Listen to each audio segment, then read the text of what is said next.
Janata Party government at the central to reconsider their demand that they have done, and Mahatma Gandhi Narega scheme has to be integrated with agriculture.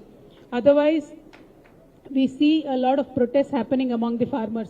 Today there is a latest reply in Rajya Sabha on 20th December, 2 days back.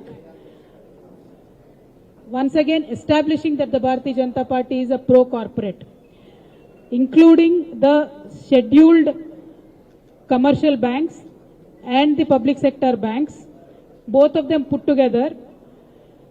The government has written off aggregate amount of 8,16,421 crores and 11,17,883 crores.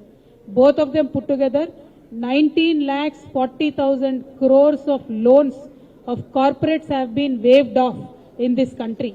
That is almost equivalent to 1 year's budgets of our country.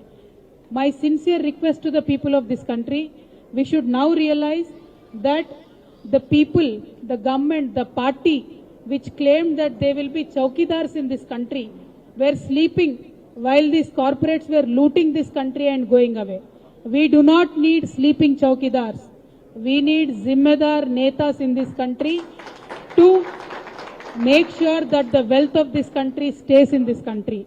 If the BJP government is sincere, they should get all these luteras back into the country. You please do your chowkidari duty properly, targeting farmers, targeting poor people, putting taxation on milk and curd. This is not the way to lead the country.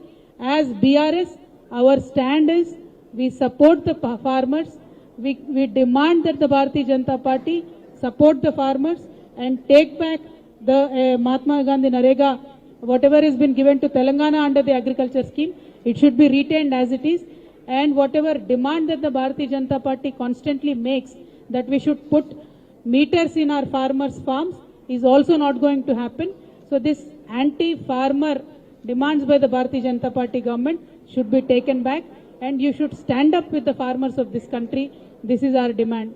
हम आज ये कहना चाहते हैं कि हमारे तेलंगाना में कल हर एक डिस्ट्रिक्ट हेडक्वार्टर में फार्मर्स का प्रोटेस्ट होने वाला है, क्योंकि जो नरेगा के साथ एग्रीकल्चर को मिलाने का हमारा डिमांड था, उस स्कीम में जितने भी तेलंगाना को पैसे मिले थे वो वापस देने की आज भारतीय जनता पार्टी सरकार बात कर रही है, और हम इस बात से सहमत नहीं है। हमारी मांग ये है कि महात्मा गांधी नरेगा स्कीम और एग्रीकल्चर दोनों को मिलाना चाहिए। खेती बाड़ी और महात्मा गांधी नरेगा स्कीम को जोड़ेंगे तो खेती का